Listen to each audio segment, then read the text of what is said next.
Hello everyone, welcome back to everything computers. First unit को continue करते हुए इस वीडियो में हम डिस्कस करेंगे ब्लॉकचेन टेक्नोलॉजी।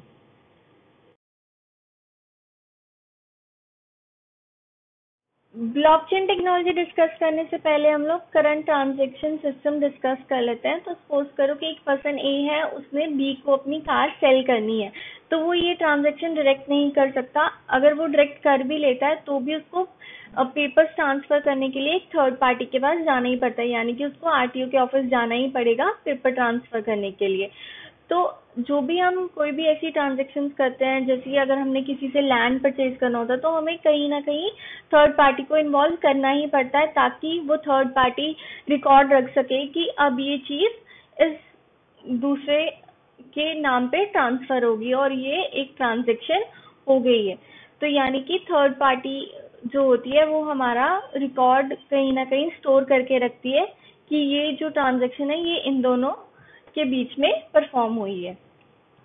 तो अब डिस्कस कर लेते हैं कि डिसएडवांटेजेस क्या हैं इस करंट ट्रांजैक्शन सिस्टम की। तो सबसे बड़ा डिसएडवांटेज तो यही आ जाती है कि अगर आप कैश के फॉर्म में ट्रांजैक्शन परफॉर्म कर रहे होते तो यहाँ पे एक लिमिट सेट कर दी जाती है, आपको उसी लिमिट के अंदर ट्रांजैक्शन परफॉर्म करनी होती है। सेकेंड डिसएडवांटेज ये आ जाता है कि ये एक बहुत ही टाइम कंज्यूमिंग प्रोसेस होता है, आपको जनरली वेट करना पड़ता है अपनी ट्रांजैक्शन की प्रोसेसिंग के लिए।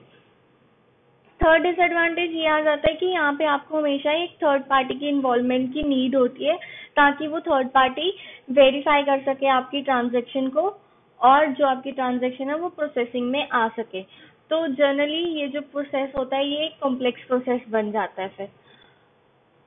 और फोर्थ डिसएडवांटेज ये आ जाती है कि जो भी आपने जो भी ट्रांजैक्शन परफॉर्म की वो कहीं ना कहीं जाके स्टोर होती है, और अगर बैंक के केस में देखा जाए तो वो जनरली सेंट्रल सर्वर सिस्टम में जाके स्टोर होता है। तो अगर वो सेंट्रल सर्वर सिस्टम को कुछ ना कुछ प्रॉब्लम आ जाए तो जो भी आपका रिकॉर्ड है वो अफेक्ट हो सकता है।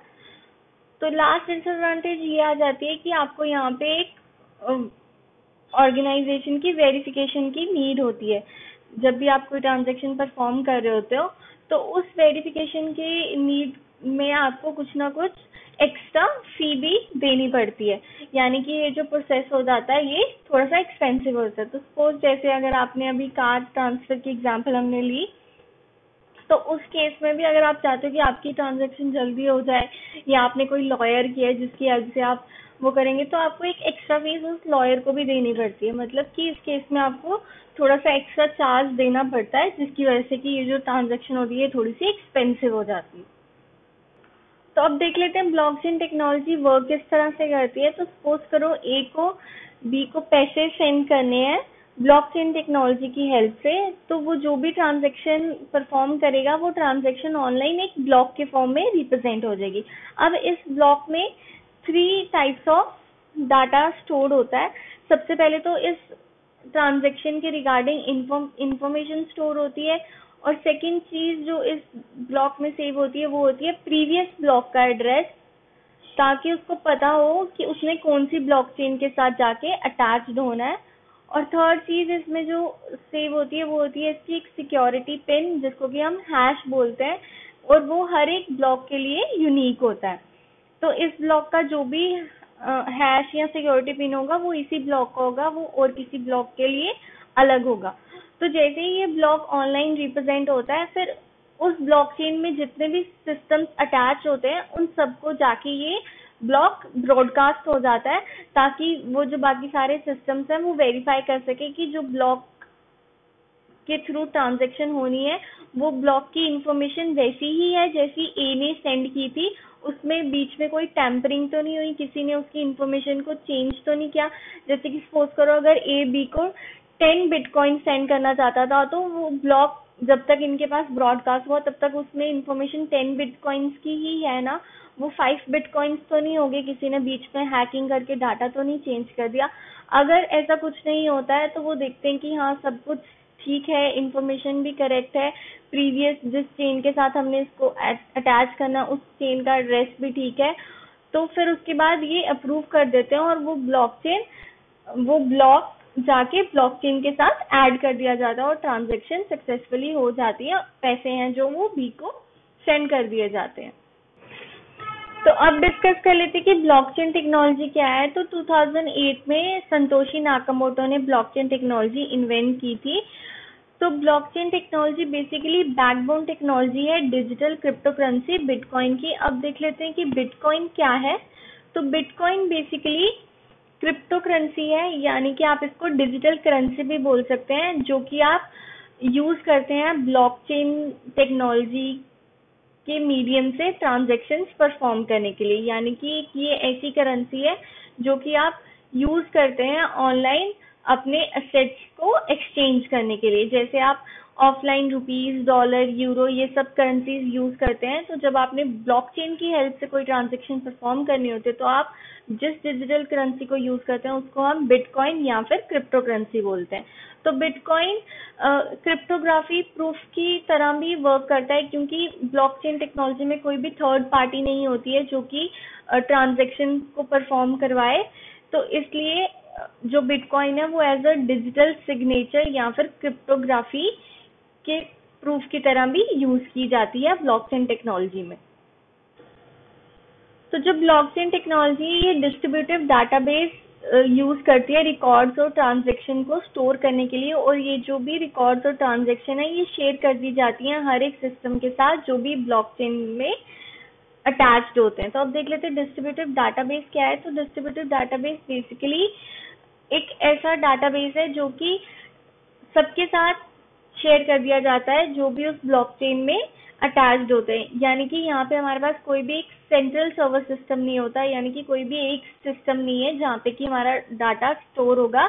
यहाँ पे हमारे पास मिलियंस ऑफ सिस्टम्स होते हैं जहाँ पे हमारा डाटा स्टोर होगा।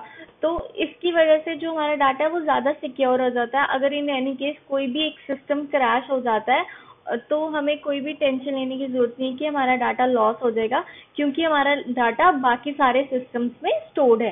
तो अब देख लेते हैं सेंट्रलाइज्ड डाटाबेस क्या होता है। तो उसमें क्या होता है कि एक ही सेंट्रल सर्वर सिस्टम में हमारा सारा डाटा या सारा रिकॉर्ड स्टोर कर दिया जाता है।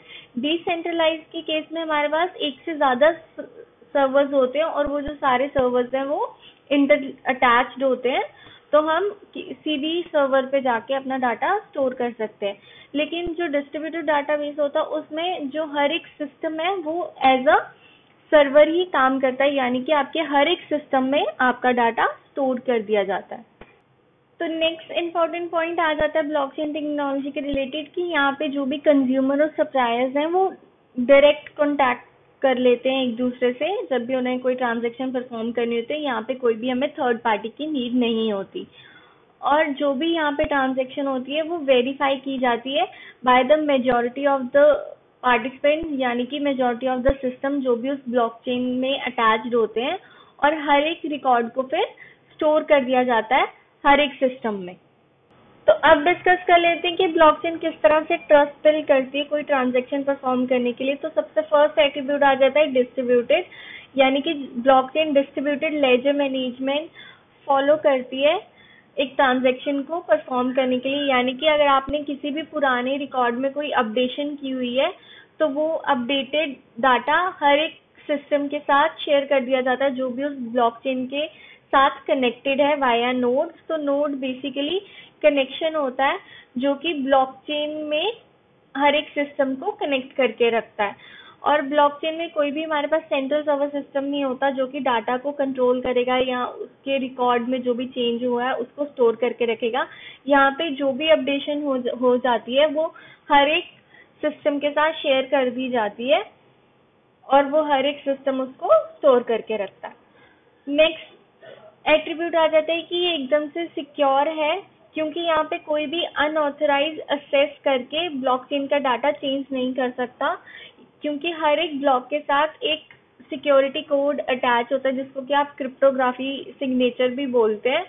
तो उसकी वजह से जो ब्लॉकचेन का डाटा है वो ज्यादा सिक्योर हो जाता है। तो थर्ड एट्रीब्यूट आ जाते हैं कि ये एकदम से ट्रांसपेरेंट वे है ट्रांजैक्शन परफॉर्म करने का, क्योंकि जो भी ट्रांजैक्शन होती है वो हर एक के साथ शेयर कर दी जाती है और अगर इन एनी केस कोई नया पार्टिसिपेंट भी ब्लॉकचेन में ऐड होता है तो उसका डाटा की कॉपी भी सबके साथ शेयर कर दी जाती है और सबके डाटा की कॉपी भी उसके साथ शेयर कर दी जाती है, ताकि वो भी असेस कर सके जो भी ट्रांजेक्शन परफॉर्म हो रही होती है और वो खुद से भी वेरीफाई कर सके जो भी ट्रांजेक्शन परफॉर्म होनी है उसको फिर किसी थर्ड पार्टी या किसी मीडिएटर की नीड ना पड़े ट्रांजेक्शन को परफॉर्म करने के लिए। फोर्थ एट्रीब्यूट आ जाता है कि ये कंसेंसस बेस्ड एल्गोरिदम को फॉलो करके ब्लॉकचेन वर्क करता है, यानी कि यहाँ पे जो भी रिलेवेंट पार्टिसिपेंट्स होते हैं उस ब्लॉकचेन के, उनको एक एग्रीमेंट पे साइन करके उस एग्रीमेंट को फॉलो करके ही अपनी ट्रांजेक्शन को परफॉर्म करना होता है। और फिफ्थ पॉइंट आ जाता है ब्लॉकचेन का ये कि ये एक फ्लेक्सिबल वे है ट्रांजेक्शन्स को परफॉर्म करने के लिए, क्योंकि यहाँ पे स्मार्ट कॉन्ट्रैक्ट जो भी एग्जीक्यूट होते हैं वो एक सर्टेन कंडीशंस के साथ एग्जीक्यूट किए जाते हैं जो कि एक प्लेटफॉर्म पे रिटर्न होते हैं। आपको उन कंडीशंस को या उन रूल्स को फॉलो करके ही ट्रांजेक्शन को परफॉर्म करना होता है। और जो भी ब्लॉकचेन नेटवर्क है वो इसी तरीके से ज्यादातर बिजनेसेस प्रोसेसेस में जो भी ट्रांजेक्शन्स होती है उनमें हेल्प करता है। कर लेते हैं एडवांटेजेस ऑफ ब्लॉकचेन टेक्नोलॉजी। तो सबसे फर्स्ट एडवांटेज आ जाती है कि ये एक टाइम सेविंग प्रोसेस है, क्योंकि यहाँ पे किसी भी सेंट्रल अथॉरिटी की वेरिफिकेशन की नीड नहीं होती। जो क्लाइंट्स होते हैं वो डायरेक्ट कम्युनिकेट करके अपनी ट्रांजेक्शन को परफॉर्म कर लेते हैं, जिसकी की वजह से ये जो प्रोसेस है थोड़ा फास्ट हो जाता है। सेकेंड एडवांटेज ये आ जाती है कि कॉस्ट सेविंग प्रोसेस है। यहाँ पे किसी भी थर्ड पार्टी की वेरिफिकेशन की इन्वॉल्वमेंट नहीं होती, यानी कि हम किसी भी थर्ड पार्टी से कम्युनिकेट करके अपनी ट्रांजेक्शन नहीं परफॉर्म करते, हम डायरेक्ट परफॉर्म कर लेते हैं, तो हमें कोई भी एक्स्ट्रा फीस या चार्ज नहीं देना पड़ता और हमारा जो भी रिकॉर्ड होता है वो बाकी सारे सिस्टम्स के साथ भी शेयर कर दिया जाता है, जिससे कि जो हमारा डाटा है वो ज़्यादा सिक्योर हो जाता है। थर्ड एडवांटेज ये आ जाती है कि यहाँ पे एक टाइटर सिक्योरिटी होती है, यानी कि जो भी हमारा डाटा है ब्लॉकचेन में वो सेफ होता है against cyber crimes and fraud, क्योंकि यहाँ पे जो डाटा है वो मिलियंस ऑफ सिस्टम्स के साथ वेरीफाई किया जाता है कि जब ये ट्रांजैक्शन परफॉर्म हो रही थी तो किसी ने डाटा के साथ कुछ छेड़खानी तो नहीं की है, किसी ने डाटा को चेंज करने की कोशिश तो नहीं की है। तो इसलिए ब्लॉकचेन टेक्नोलॉजी की हेल्प से हमारा जो डाटा है वो ज़्यादा सिक्योर हो जाता है। तो इसी टॉपिक के साथ हमने आपकी फर्स्ट यूनिट कंप्लीट कर दी है। So that's all for today's video. Thank you.